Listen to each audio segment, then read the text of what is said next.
The big banner, that was not right. The banner raising happening in OKC, full house. It was loud, it was raucous, and just as predicted, the Rockets, most of them, were not out there watching things as they happened. But let's get to it. The double OT thriller was a 125-124 final for y'all. SGA finishes with 35, 5 and 5. Chet with 28, 18 of those first half. Sengun with 39, Durant with 23. The Rockets had 21 turnovers. We can get to all that. But you know, I know there are going to be a lot of people today. It is fun to sort of start to speculate already. It's just one game. How many takeaways can you actually have?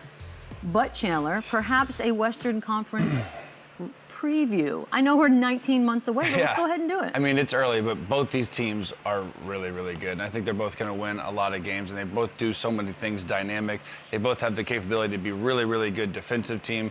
Houston, with their length, they can go to that zone. And I don't know if it was early on with, you know, just trying to give a different look, or it was when Sengun got in foul trouble, or it was when Reed Shepherd entered the game. They were kind of trying to hide him a little bit because they were attacking him and trying to expose him defensively early. But both these teams are really good. They're extremely talented. You kind of saw the full package of Sengun last night. And then on the other side, you just see OKC. They struggled, and they didn't shoot the ball great, and they still find a way to continue to play hard, continue to get buckets. And SGA, when it mattered, came up huge for them and kind of sealed the deal. But both these teams are so good, and I think you're going to see them at the top of the standings all season long. Anybody disagree? Anybody take something else away from last night? Was there something we missed, perhaps? Lou? No, I thought both teams looked really good. Good. You know, obviously it's night one. Both teams are going to make adjustments. It looked like, to me, you know, Ime Udoka was probably trying some things out on the defensive end, just seeing what he has, and he has the luxury of doing that. He got a lot of talent, got a lot of size, so it looked like he was throwing things against the wall to see what sticks, what works for that group. But as you can see, OKC, after getting over the championship hangover and being celebrated, they got back to business, and they look like the team of themselves. Even though Jalen Williams still wasn't on the floor, they look good.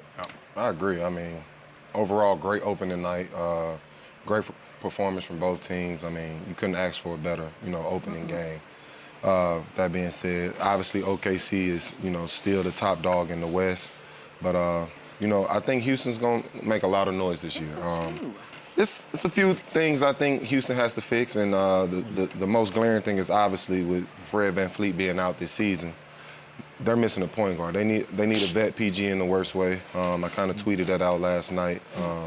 I think that's part of the 21 turnovers, and, you know, I think this was a very winnable game for the Rockets down the stretch.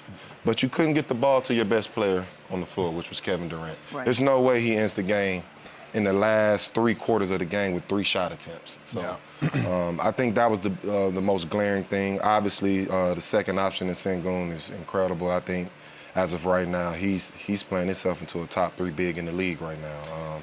Unbelievable performance last night, but they got to get a PG, and you got to have the ball in Durant's hand at the end of the game. Yeah, and think about it. Their offense, it was a little sticky early, right? Like, it was Thompson getting downhill, and he was great. For the first time seeing him at point guard, I think he did what he had to do. It was weird OKC wasn't pressuring him early. If I got a guy playing out of position, I don't know why they're not just picking him up 94 feet, kind of making him uncomfortable. But I think you're right. I think they need to go more 2-man game with KD and Sengun. Get your best 2 players in the most action, whether that's pick and roll, whether that's elbow action, whatever it is. They got to get those 2 guys in the mix. And there's just not a lot of shooting space on the floor. So when you look at when you got Eason, Thompson, Steven Adams in the game, it's just Sengun and Durant out there that are they're kind of scoring, shooting big. So they got to find a way to get spacing and more movement, like we saw in the second game with the Warriors. And they fell in love with the 3. Like, we made a big deal about the lineup. That was one of the tallest lineups that the NBA has seen since the 70s. It was visually crazy at times. And they shot a bunch of jumpers. So if I'm going to be a team that's going to be that size, I got to put pressure on somebody at the rim at some point if I have so much of that. I think they fell in love with the 3 early. They had success with it early, and it was kind of fool's gold. It kind of tricked them into playing a jump shooting game. Obviously, we know OKC has a lot of guys that can play that way. That's how they got back in the game, was 3-point shooting. And so when you're going tit for tat with a team like that with so much size, I don't think you gave yourself the greatest advantage. But like I said, with all of that said and done, night one, I think both teams look really good going into this season, going into, you know, a long stretch of games. I think we'll see a better and better Houston Rockets team after that. I agree. And think about how this game, like, Kevin Durant had some costly mistakes. I don't know if we're gonna. Yeah, we are about. If yes, we're gonna get to that, but like, sure. Rockets could have easily won this game, and they put themselves in the position this game. They led most of this game, so there's a lot of takeaways from them. There's no reason to hang their head. Again, it's one game. They showed a lot of resilience from OKC, but Houston had multiple chances to get this game. Well, would you like to break down the final sequence in the second OT? Yeah, that's a moment that also occurred. The SGA KD matchup is there, and SGA gets him to go for it. There it is. It's easier said than done. This is what SGA does. He is a magician with drawing fouls. KD's just got to be better than this. He had the missed free throw early, descended to overtime. He had this bad foul. And then honestly, he got away with trying to call a timeout there when they were out. But this is just, you got to just be more disciplined, stay down, make him hit that long fadeaway jump shot over a 7-foot guy. But this is just a mental lapse. 6'10". He's 6'10". You also in that situation. He's shrinking. You also in that situation want to push him right. Obviously, his rhythm is going left. That's where he's most dangerous. It's similar to how Lou Will played the game. His whole rhythm was going left. So in that situation, I mean, obviously it's easier said than done, but. In that situation specifically, you want to try to get them right, going right, and pushing them to the help middle.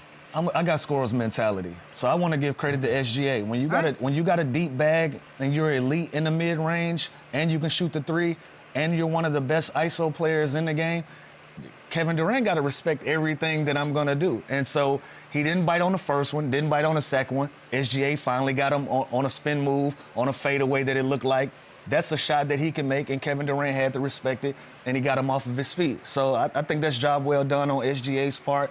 It was a great move. Got Kevin Durant to bite, and you got one of the best players off the floor. Talk to me, watching that, right? Because you said everything. It's KD, and he still went for it. So I'm just thinking, who's harder to guard at the moment than SGA one-on-one? Harder to guard? Sure. Nobody. Then SGA? Nobody. I would put Jalen Brunson in there because, when we're talking about ISO basketball, we're talking about guys that is going to go one-on-one and probably going to leave that scenario with a bucket. Like Jalen Brunson is one of those guys that he's going to put his back to the basket. He's going to put a lot of pressure on you. But SGA can do it from all spots of the floor. If he played with his back to the basket a little bit more, who knows what'll happen. And I've seen him post up a few times in this game as well. But if you look at these clips right here, he's elite in the mid-range. And he's going to play at his own speed. You can't speed him up. You can't make him change pace.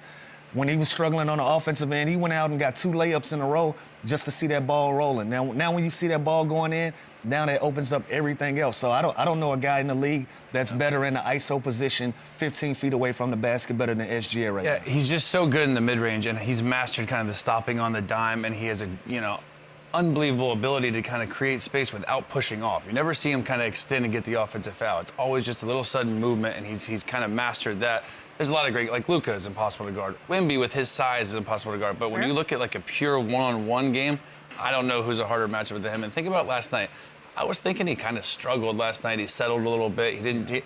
He was 12 of 26 from the field with 35, 5, and 5. And he didn't play great. But a lot of that was early, though. A lot of that was early. He was filling it out. And I thought he settled for jump shots. And again, once he started going downhill, we got to figure out where his term downhill came from, by the way. It makes no sense. Do you guys want to not use it anymore, or are you okay with it? No, I like it, but it doesn't make sense. All right, then let's give it up. Yeah, we don't have heels. It's flat. But anyway. Great point. Straight court. It's true. But once he goes downhill, that makes the game dangerous. Guy starts helping in. That opens up the three-point line for other guys to be successful. And you got to respect all of it. That's what makes him so dangerous. And he's not going to go 1 for 9 from the three-point line, often. I think he's scary. All the preseason interviews where he's talking about, I have so much more I can improve on. I think he's scary. I think he's going to be scary for a while. Obviously, Jalen Williams is going to still be out recovering from the wrist surgery. And you mentioned Chet already. Did have a heck of a night last night as the number 2. What do you see as his ceiling? Oh, man, this kid has so much potential. And obviously, it gets overshadowed, being alongside Shai, which is understandable. But this kid has so much talent. It was on full display last night. And he did his thing. He was a great second option. He hit big shots for his team. He was a force on both ends of the floor. Obviously, you just saw the turnaround, a move that he learned from one of his mentors in the summer, which is Kevin Durant. But this kid has a lot of potential.